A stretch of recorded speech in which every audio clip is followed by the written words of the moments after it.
I lost 17 games my first full year in the big league. And I say it all the time. The Braves must have saw something in me they liked to let me go out there and lose 17 games. So True. that was a positive. I mean, not necessarily a positive when you're going through it, but certainly a positive. And I think I was smart enough to realize that, hey, they're giving me the ball every fifth day, so there's something here they like. So just go out there and take it and get better every time you go. Welcome to Fans First, a sports podcast where your voice matters most. Hosted by Hall of Fame sportscaster Jim Powell.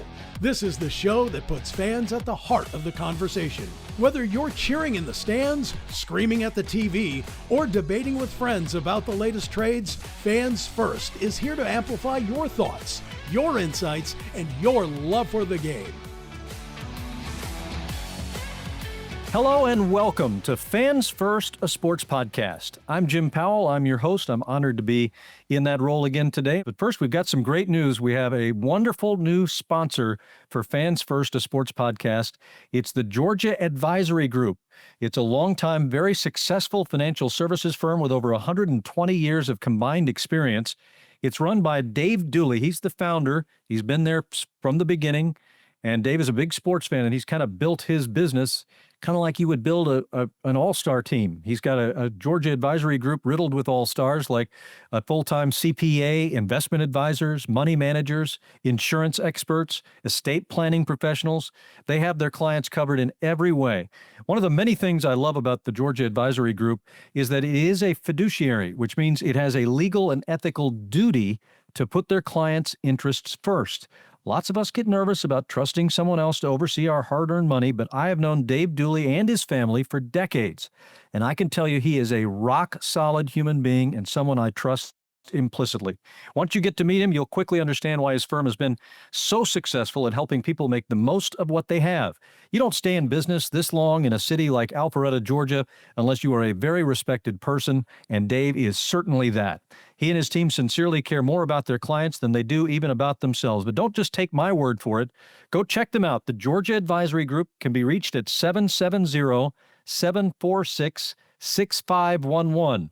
That's 770-746-6511, located in the heart of downtown Alpharetta, Georgia. Hello and welcome to another edition of Fans First, a sports podcast. My name is Jim Powell. I'm honored once again to serve as the host here, and I'm even more honored because we have another Hall of Famer coming to drop in for us at the Fans First podcast. We've had some good ones behind you, Tom Glavine.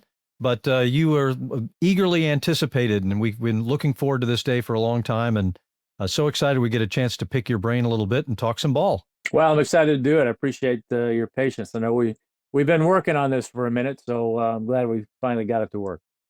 I think every guest and every host has had to have some work put in before we can get on and make it all look good. I want to run over a few of your accolades, if you don't mind. I'm sure you've heard them all. But folks who are tuning in that maybe somehow missed the Tom Glavine era in Braves baseball, I don't know how that would be possible from a guy that is a Hall of Famer in the class of 2014. But anything can happen, so we try and bring everybody up to speed. Obviously, you were a terrific draft choice of the Braves back in round 2, pick 47 in 1984. Didn't take you long, Tom, to get to the major leagues. You made your major league debut in 1987. Is that right? Or is that wrong? That is, Major that's league right. debut. Yep. Okay. And I've been looking at baseball perspectives and the baseball encyclopedia all day. So I want to make sure I have the proper information. At age 21, you're throwing 9 starts in there, over 50 innings as a rookie. And that's one thing I wanted to ask you about is the Braves have this super kid that is, obviously been a revelation for the team. He's had a good outing or two at the major league level, and he's had a couple of rough ones.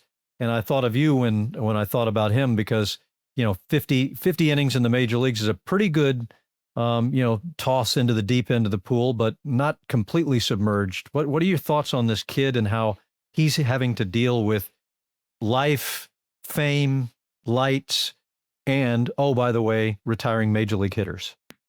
Yeah, listen, it's a lot, right? I know that for me, when I got to the big leagues, typically nowadays these guys get to the big leagues with much less minor league experience than I had, or Smoltz or Maddox. I mean, we all had, three, 400 innings under our belt in the minor leagues. So there was a little bit of a professional experience there. But, a lot of these guys now get to the big leagues without much minor league experience. And it's a lot. It's a lot to digest, not only the big league style of trying to get hitters out and what these hitters can do, then the lifestyle of the big leagues and what that's all about. And just trying to be comfortable with it all. So there's a lot of things that you're dealing with beyond just going out there and pitching. It's almost like sometimes those 2 hours that you spend out there on the mound are probably the easiest because it's the one time where you really can kind of focus on what you're working on.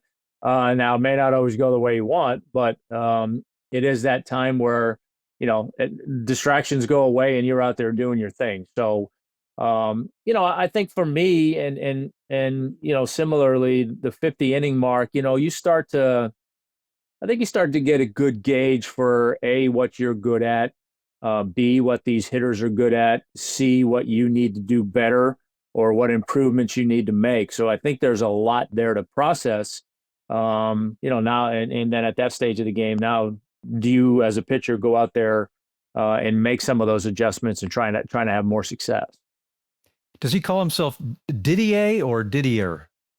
I think it's Didier. I'm not 100% sure, but I know if he continues to go the way I think he's projected to go, I think everybody will know how to pronounce his name. I mean, he's got great stuff. But listen, I think that's kind of the norm in baseball now, right? Stuff is everywhere. Now it's what do you do with that stuff, and that's what guys you do to separate themselves. If you can command that stuff, you get out of the middle of the plate. All the things I think I had to do as a pitcher to be successful, change speed, stay out of the middle of the plate and give yourself a chance. I think that part of it isn't a whole lot different. It's just that these hitters nowadays are so used to seeing stuff that doesn't phase them much anymore. Yeah, you just wonder how he's going to be able to assimilate all that and how much of an impact he can have in this season, or is it just going to be more of a learning curve thing? You think maybe a combination of the two? I think initially it might have been a learning curve, but obviously with the Chris Sale's injury, I think that certainly puts him in a position where maybe he's going to get more starts than he or the club anticipated until Chris returns. The Braves are always trying to maneuver off days and try to give Chris Sale, Spencer Strider, Spencer Schwellenbach, give them those extra days when they can. So I think there'll be some continued opportunity down the road. But listen, we've seen this so many times, right? Where a guy comes up and he's kind of a periphery guy and maybe get some starts here, get some starts there, and then all of a sudden he starts to figure some things out. And late in the season, it becomes a key part of the rotation or a key part of the bullpen. So we'll see if that's the case here. You didn't take long, as you mentioned, you had a much deeper resume in terms of minor league innings before you got to the major leagues. But you went from 50 innings as a rookie. The next thing you know, we're talking about your 4,400 innings pitched in your career, 25 career shutouts.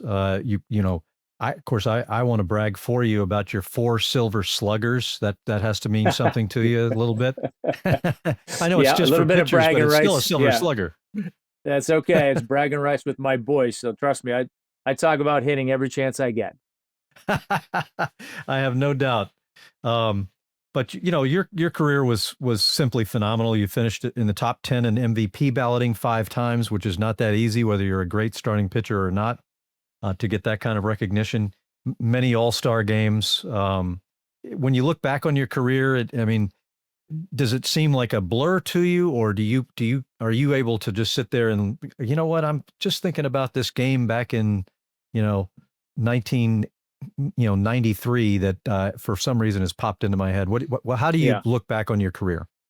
Listen, I look back on it and obviously it went way beyond any of my wildest dreams.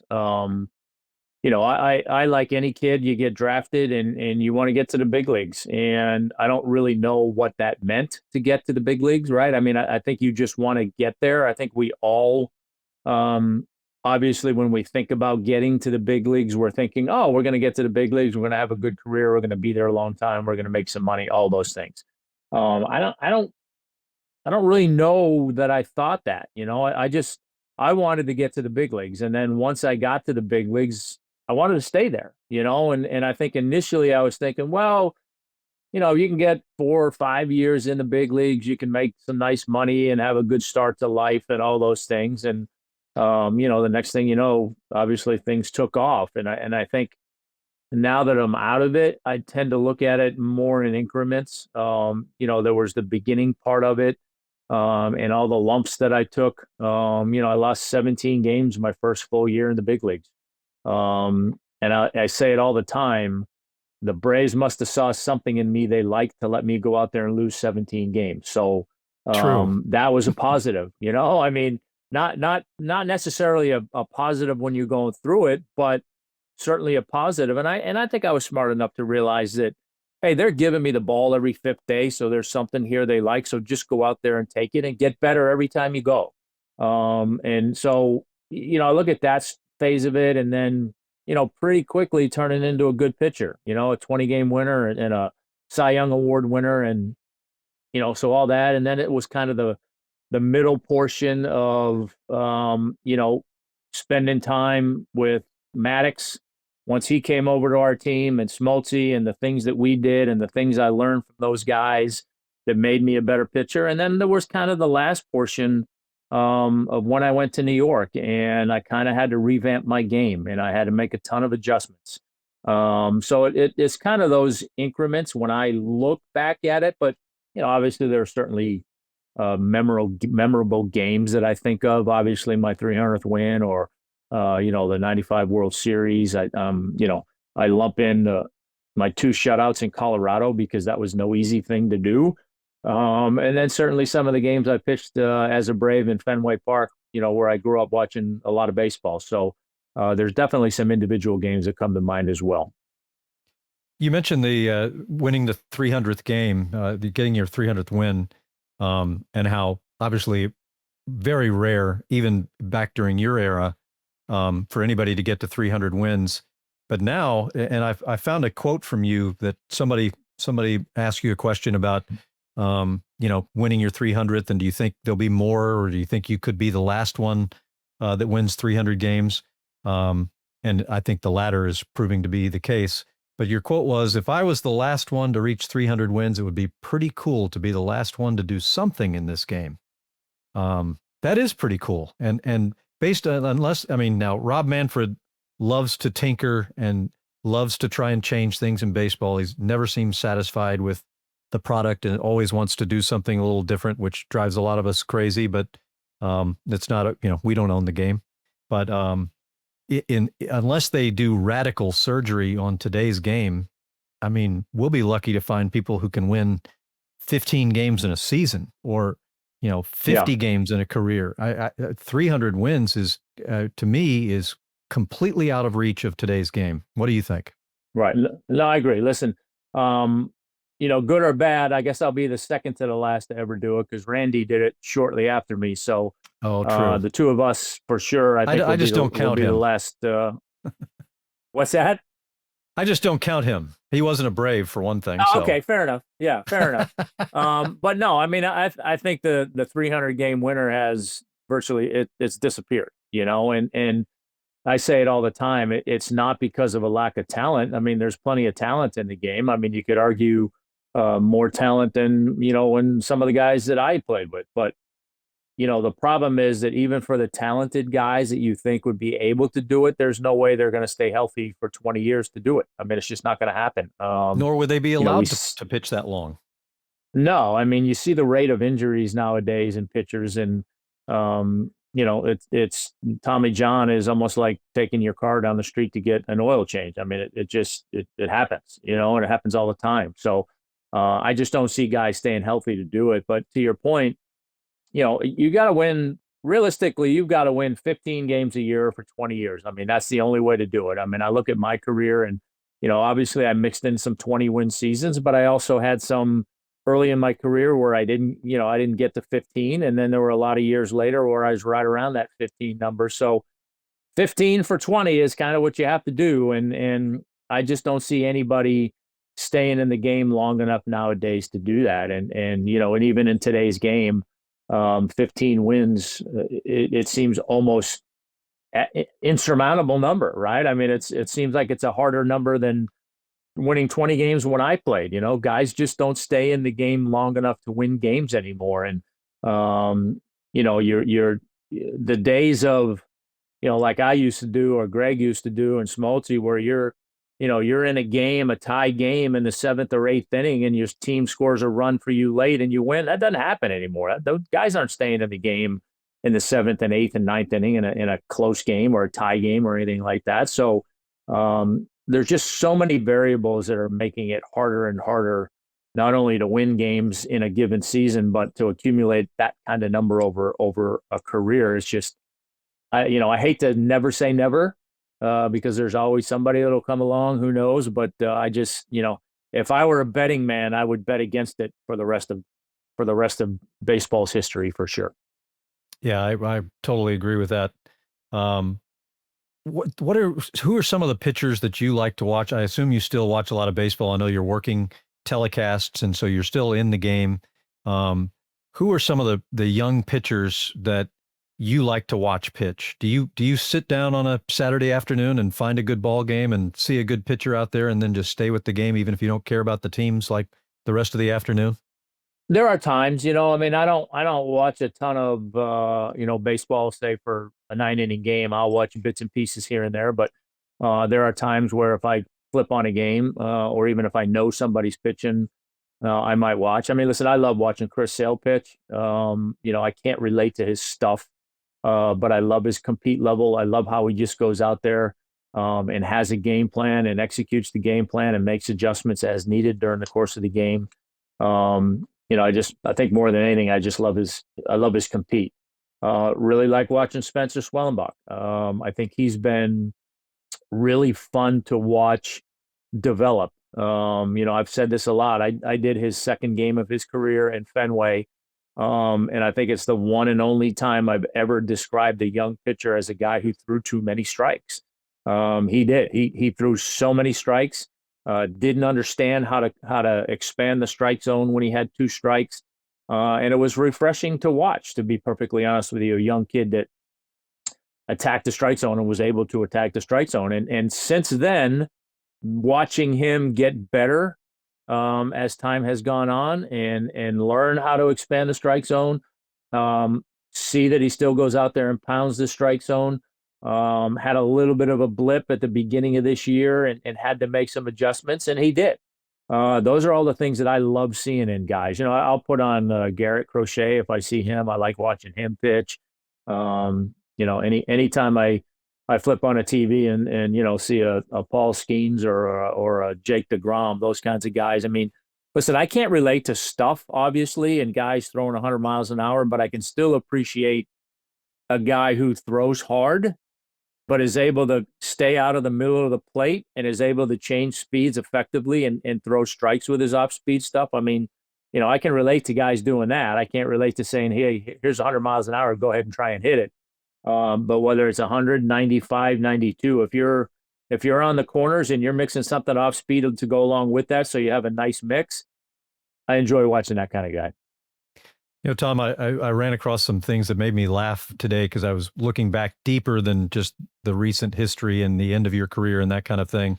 And I ran across a couple of scouting reports that people had written on you where one of them said something along the lines of, throws a lot of strikes, doesn't give in, lacks control. And I'm like, well, Yep. Hold on a second, buddy.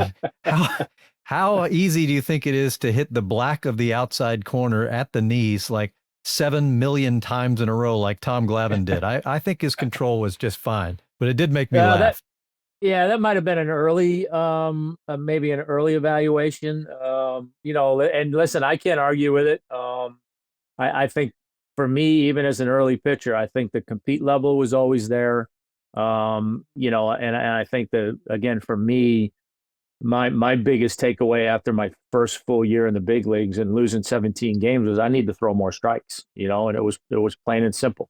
I learned that when I went out there and I had my A game, those were the games where I threw strikes and I had a chance to win. And if I was going to win, that was the game I was going to win. But all too often, as you know, watching baseball, a starting pitcher is going to go out there a number of times with his B game or his C game, and you still got to figure out a way to win. And early in my career, I didn't know how to do that, and I think that it was painfully obvious to me after my first year in the big leagues. I needed to have better command, and that started with fastball command. And I did that. That's all I did that next winter when I went home was I worked predominantly on fastball command on both sides of the plate. I had a decent curveball back, when I first came up, and I had an okay changeup. But my fastball command was key, and I went out that next year. I won 14 games, so clearly there was something to that. But then I think for me, it continued to be a case where I really didn't know how to win when I didn't have my good stuff, and I think the thing that changed all that for me was my changeup. Once I settled on my changeup and I had that pitch, and it became a weapon for me. It was a pitch that helped me survive games that I didn't have my good stuff or I didn't have my good command. And I learned how to do that. I learned how to win games when I had my B game, and I learned how to keep my team in it, and maybe win once in a while when I had my C game. But I think it was all because by then, I kind of had an idea how to massage my way through an off night. But having that secondary plus pitch in my changeup, it was always something that I think enabled me survive on bad nights. So I think it's again it's a fair assessment. Early on, I definitely didn't throw enough strikes, but I knew how to battle early on. You figured it out for sure. I want to ask you about a lefty. I don't know how much you've seen of him. Tariq Skubal from the Detroit Tigers. I mean, I haven't watched him a ton, but I've seen him enough to know that kid is really a special pitcher.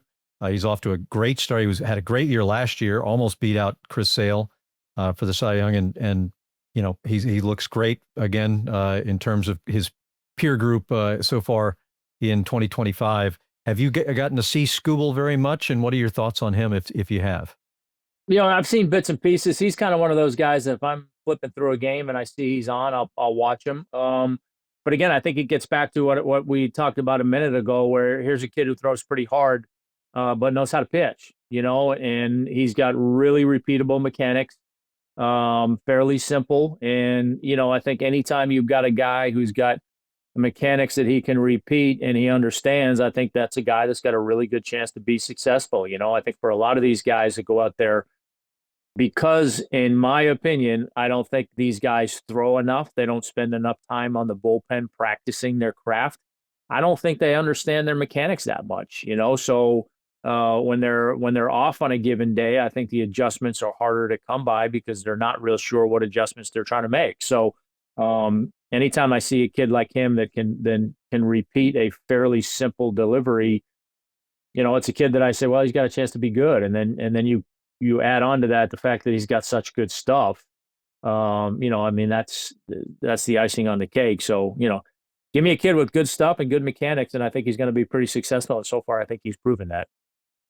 I'm sure you still root for the Braves, even if you have to be private about it when you're doing a telecast or whatever. But so I wanted to circle back to the Braves. Obviously, I mean, based on the data that we've seen, these Fans First podcasts are seen internationally. They're seen all over the United States. So we try not to make it just about one team, but sort of speak to the industry itself. But the Braves obviously are a storyline unto themselves here in 2025. The horrible start, and then they've rallied back, and then now they've taken another little dip.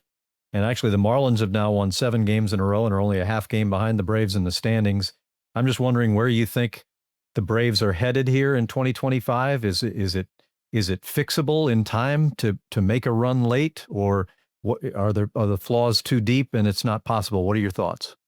I mean, I think I'm like every Braves fan, really. You are kind of just waiting for that run, right? And it's kind of become the staple for this team since Snit's been the manager. It seems like inevitably there's a stretch in time where they just get on a really good run and either separate themselves from everybody or make up some ground. And obviously in this case, they're going to have to get on a run to make up some ground. And listen, I think you look at this lineup and you keep waiting for it. Where is it? Where is it? But that's I guess the maddening side of baseball, and the beautiful side of baseball is you just don't know in any given year what a guy's going to do. And you can look at the back of a bubblegum card all day long and say, well, here's this guy and he typically puts up these numbers, and they typically do. But listen, every once in a while a guy has an off year just like he has a career year. So it's I think a scenario right now where clearly some of these guys in this lineup are not having the kind of year that we've expected them to have. I mean, for the most part, this offensive side of things has been pretty similar to what it's been in past years. But, you look at it now, and I've said it so many times in past years when I'm doing games, and obviously I look at it a lot through a pitcher's eyes. And when this lineup is right, there's nowhere to go for outs. I mean, you can't pitch around this guy to get that guy because the next guy is going to do some damage too. And I think more than anything else right now with this lineup, the way some guys are swinging, there's some spots that you can go to get some outs in this lineup, and that's just not been the case over the last few years when this team has been rolling. So, I hope they figure it out. It's a bummer because it's one of those maddening years because the starting pitching and the bullpen has been so good, and then you can't get the runs to go along with it. And then, inevitably, one of the games I did against Arizona, they scored a bunch of runs, and then the starter and the bullpen couldn't get anybody out. So it's like, you go through those cycles where you just want to rip your hair out because you can't get everything going at the same time. But I guess my biggest concern for these guys, and even when the year started and Ronald was out and Strider was out, to me, the whole thing was, if you can tread water and not get too far away from anybody in your division or in the wild card, then when those guys come back, you put yourself to have a chance. The biggest concern now, obviously, is both in the division and in the wild card, there's so many teams to jump. And anytime you have a number of teams that you have to jump, you can get on a run all you want, but the likelihood that one or two teams is going to get on a run along with you is pretty good. The more teams you have between you and where you're trying to get. So that to me is the biggest concern. But yeah, it's been frustrating because, like I said, it was the tough start and then they kind of got rolling again. And then recently here, they got back to 500.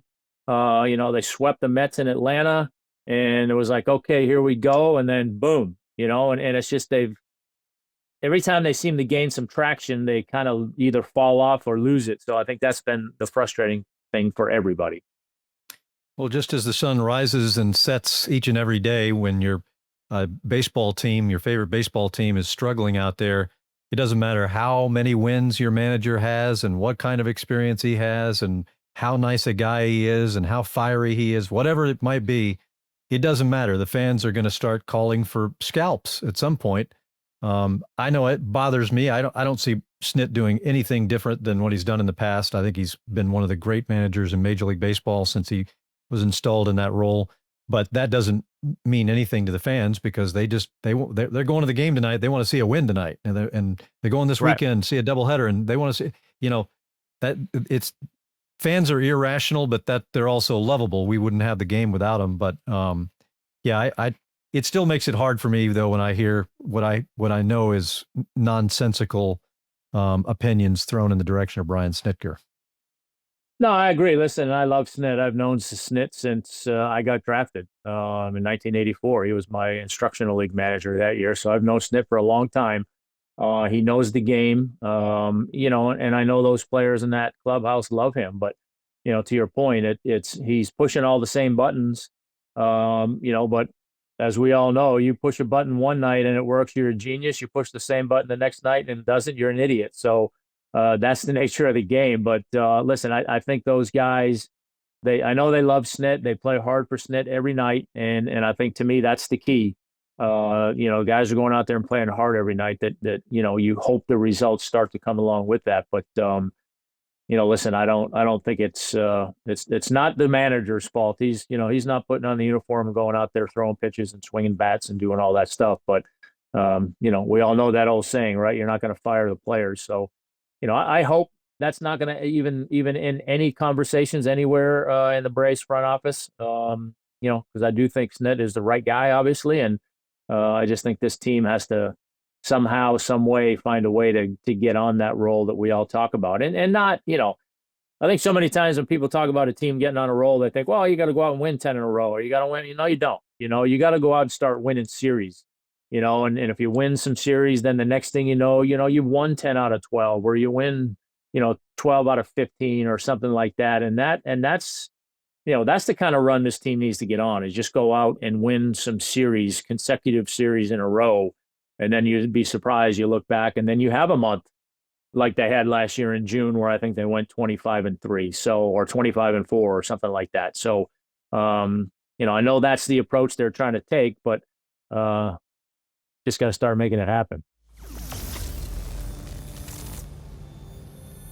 I want to ask you about something that's a little bit off the beaten path here as we flip the switch on you and change gears a little bit. I don't know if you're aware of this, and you may not be, but you probably are. Andy Van Slyke not too long ago revealed in some interview that when talking about Sid Bream's slide and the big play that meant so much to this franchise and the fans, and Van Slyke indicated that right before that pitch to Cabrera, he whistled to Bonds and waved him to take 2 or 3 steps in. And according to Van Slyke, the response he got back was a certain finger in the air and no movement from the left fielder. And then moments after that, Sid Bream was sliding across home plate with the big win. Have you heard about that exchange? And is that just the stuff of legends, or what do you know about it? Yeah, I've heard some of that. Again, I don't know if it's true or not, right? I mean, it's Andy's word, and I guess don't have any reason not to believe Andy, but I think that either way, I think Sid's being sent on that play, and and they're going to force Barry to throw him out. I mean, listen, Barry was a lot of things and did a lot of things well. Throwing was not one of his higher accolades, so to speak. So I can assure you, every which way to Sunday, that we were going to challenge Barry's arm on that play. I mean, you have to. The situation dictates it. You have to. Excuse me. So I don't know. I mean, I guess if that is true and everything goes exactly the way that it went, then yeah, then Sid's probably out by a foot rather than being safe by an eyelash. But it's one of those things that's fun to talk about, but and speculate. But fortunately for us, it didn't go that way. Yeah, that would have taken away, Skip Carey's tremendous call, everything Exactly. about it. I mean, it's a legendary thing, whether it's true or not. And I like you, I don't see any reason why Andy Van Slyke would just make something like that up out of thin air. But a couple of quick questions for you here. Among your teammates that you had over the years, was there any individual that rises above the others that you recall in terms of just sheer talent, just an awe-inspiring player that you have on your team that you can't take your eyes off him, in the middle of a game, because he might just do that thing that he's done before, which is take over a game and lead you to a win? Is there one name that climbs to the top of that list for you? Well, listen, I was fortunate with the teams that I played on. We had any number of those guys on a given night, right? I mean, I think one of the hardest parts of being a starting pitcher was sitting on the bench 4 nights a week and watching games. But if you're going to do it, what better way to do it than come to the ballpark those other 4 nights and watch Smoltz, Maddox, Avery, Millwood, you name it. So that was kind of at least a little bit of a blessing to be able to come watch those guys. And on any given night, watching Greg pitch, you don't know what you're going to get, but there's a really good chance it was going to be something special. Probably going to be a 2-hour game or maybe a touch under. So that was always good.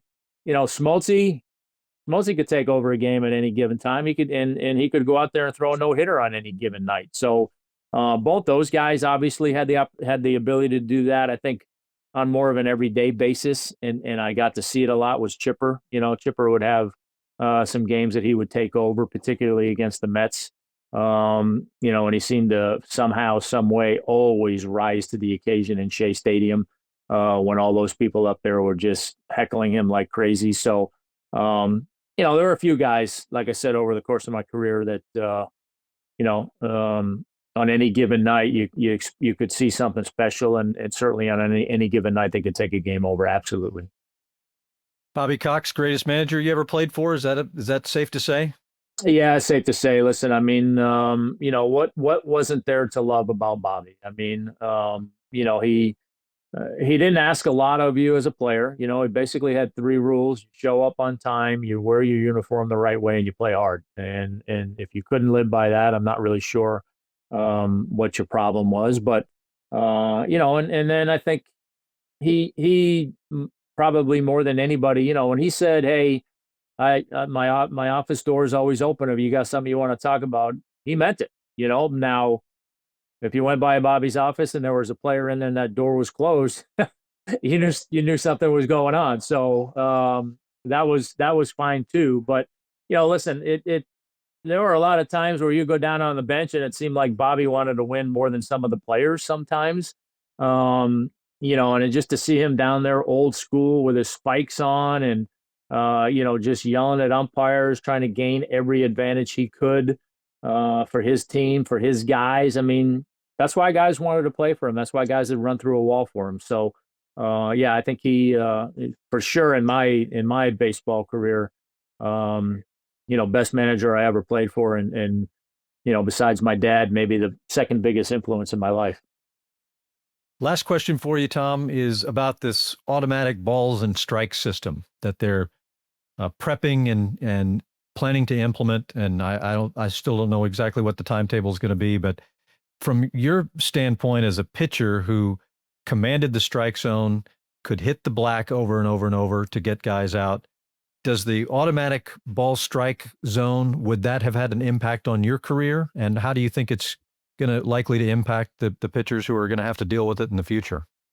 Yeah, listen, I think anytime you do something like that, it's going to impact everybody's career somehow, some way, to some extent, right? Maybe some more than others, but yeah, for sure. I mean, listen, there were not a number, but there were things that went on during the course of my career that required adjustments. I mean, when I got to the big leagues, the National League strike zone was east and west. The American League strike zone was north and south. You would pitch a certain way in the National League, and then when you got into the playoffs, and obviously into the World Series, when you had an American League umpire behind the plate, it was an adjustment because they had a different strike zone than the National League did. So, there were always those things. Later in my career, they started with the Quest Tech system of grading umpires and, trying to make it a more uniform strike zone and make it more of the rule book strike zone on the corners, chest to knees, whatever. That required some adjustments for me. So, I mean, I think pitchers are always going through those adjustments. And I'm like you. I don't know what they have in store with this automated strike zone thing. I hope and pray that it's not a full-time thing. I've seen some talk about the automated strike zone in the sense that a pitcher or a hitter can challenge one pitch in at bat or one pitch in inning, whatever it is. I've seen some of that, and I'm probably okay with that. But listen, I have to tell you, if they went to a full-time automated strike zone, I think for me personally, that might be the end of my baseball watching days, because I just think, with the replay situation as it is, I get we want to get every call right. I get that. But now gone are the days of Bobby Cox or Earl Weaver or any of these guys jockeying with umpires the way they did to try and and get some calls to go their way. The essence of going out there as a pitcher and working the strike zone and then trying to work an umpire to see how much you can expand the strike zone and see how much you can get a hitter to do. Those are all nuances of the game that I just love, that I thought it was a ton of fun. And I still like watching today. I mean, listen, umpires are going to give you some calls. Umpires are going to miss some calls. That's the nature of the game. And I would hate to lose that. So, I don't know what they're going to do. But I just hope that it's not a full-time automated strike zone. I'm not ready for that. Well, it's one thing to have, replay to get a close call and a slide into a bag, get that correctly. But when you're talking about, 300 pitches in a game, trying to, slow the game down to the point where, and there's still going to be people beefing, even if they've got this strike zone thing. So it's not like it's just going to totally, cause people to say, oh, okay, well, yeah, I just struck out on a ball. It looked like it was 6 feet outside, but I'm out. So I'm going back to the bench now. So it's, hopefully they don't go too far with this, but I've been very concerned the last few years about some of the things they have been proposing for the game. And it always sounds to me like people in New York who don't really love the game of baseball the way we love it, and they want to tinker with it, and I don't want them to. No, I agree. Listen, I think it's a healthy thing, obviously, to continue to look at the game and see how you can make it better. As a player, I don't think I would have needed it, but as a fan, I am thrilled with the pitch clock. I think it's helped the game. It's made it a better product. It's made it a much better product to watch on TV. I can tell you, as a broadcaster, I love the extra inning rule. As a player, I'm not sure I would have liked it. Listen, nobody wants to be there for 17 innings. I get that.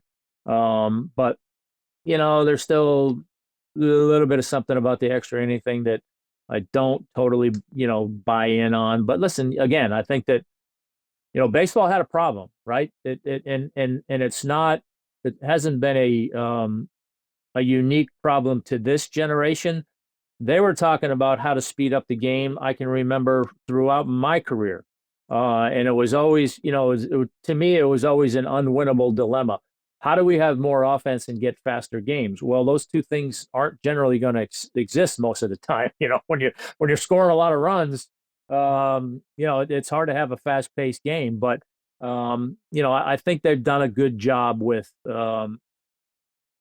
taking away the shifts, trying to get more action in the game, because it did become a 3-outcome game. It was a walk, strikeout, home run. That's all it was. I think there's more singles in the game now. There's more small ball in the game than I've seen in a long time. Still not anywhere near what it used to be when I played, but there's still some of it, more of it. Stolen bases back in the game.